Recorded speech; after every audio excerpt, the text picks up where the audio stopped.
Bonjour à toutes et à tous, je vous souhaite la bienvenue dans cette nouvelle vidéo.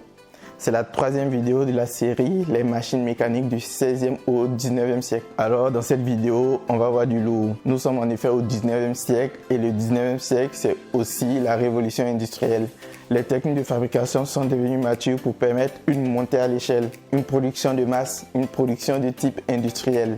Les machines mécaniques du 19e siècle ne sont plus de simples curiosités des salons. Il y a de réels intérêts commerciaux et financiers qui sont engagés. Eh bien, la première machine dont je vais vous parler, c'est l'arithmomètre de Thomas. Charles-Xavier Thomas de Colmar est un assureur français qui fit progresser l'industrie des assurances par ses travaux, mais aussi et surtout, il fut l'inventeur de la première machine à calculer industrielle. Il commença en effet en 1820 la construction d'une machine à calculer, puis s'en désintéresse par la suite pendant plus de 25 ans. Mais en 1848, le modeste succès de deux autres calculatrices le convainc de la maturité du marché. Il en reprend donc activement le développement. L'arithmomètre de Thomas était capable de réaliser rapidement, grâce à une platine mobile portant le résultat, les 4 opérations arithmétiques classiques, c'est-à-dire l'addition, la soustraction, la multiplication et la division. Sa simplicité, sa fiabilité et sa robustesse en ont fait la première machine à être utilisée quotidiennement dans un bureau. En effet, les banques, les compagnies d'assurance et les bureaux du gouvernement l'utilisaient dès 1851. Il fut commercialisé pendant plus de 50 ans, de 1851 à 1915. C'est l'arithmomètre de Thomas qui lança l'industrie des machines à calculer. D'autres modèles seront mis sur le marché jusqu'au début de la Première Guerre mondiale. Bon, maintenant nous allons voir une machine qui est vraiment innovante sur tous les plans, comparativement à ce qui se faisait jusqu'alors. Avant l'essor du machinisme, dans pas mal de secteurs d'activité, on avait recours à des tables mathématiques qui regroupaient un ensemble de calculs prêts à l'emploi. C'était pratique et c'était moins cher. Pour vous faire une idée, c'était comme les tables de multiplication qu'on a tous utilisées au primaire. Mais malheureusement, ces tables pouvaient contenir des erreurs de calcul, de recopie ou même d'impression. Charles Babbage était un mathématicien, philosophe et inventeur anglais. Son projet, associer les mathématiques au progrès du machinisme pour développer un calculateur dans un but pratique. Éliminer les erreurs contenues dans ces tables. Pour la navigation, des tables de calcul fiables sont vitales pour une puissance maritime et les autorités britanniques sont prêtes à soutenir toute invention qui pourrait les améliorer. En 1822, Babbage présente à la Royal Astronomical Society les plans d'une machine aux différences finies.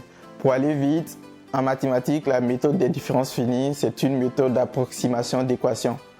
Bon, si vous n'avez pas compris, c'est pas grave, moi non plus.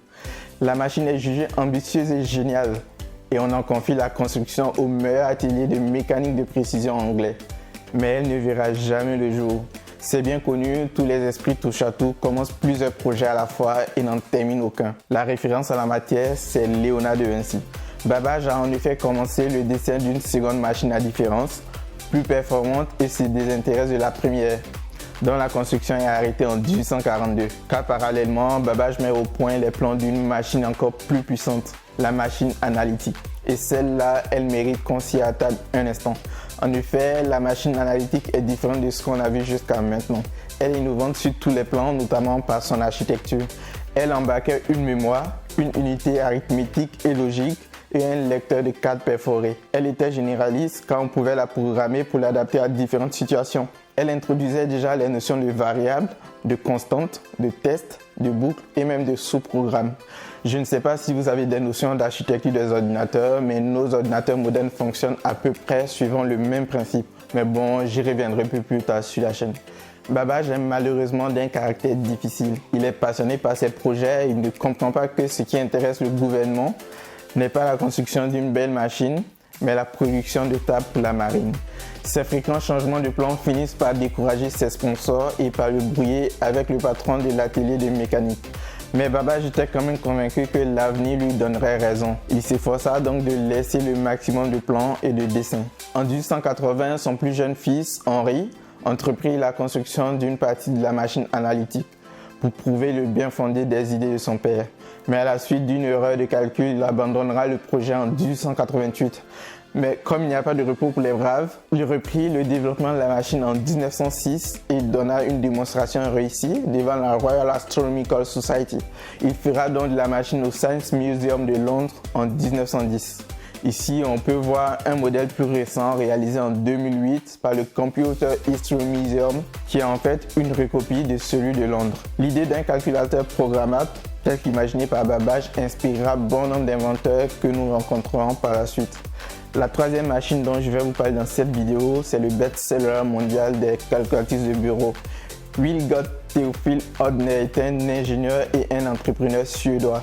Après des études à l'Institut royal de technologie de Stockholm, il s'installe à Saint-Pétersbourg en 1868 pour travailler dans une usine de mécanique. En 1871, il a l'opportunité de travailler sur l'arithmomètre de Thomas.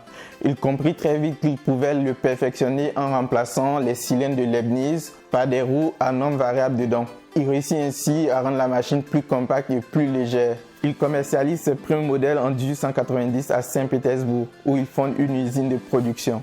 Une licence est ensuite acquise en Allemagne par un fabricant de machines à coudre qui produisit la calculatrice sous la marque Brunswiga.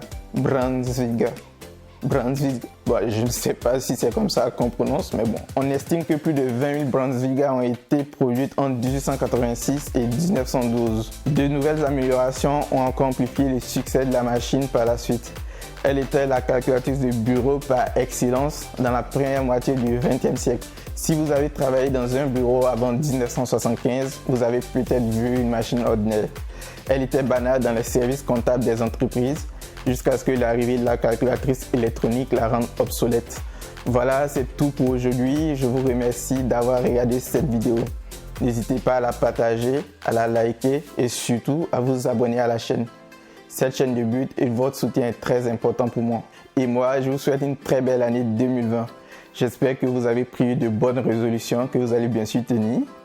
Et je vous dis à bientôt pour une nouvelle vidéo. Allez, salut!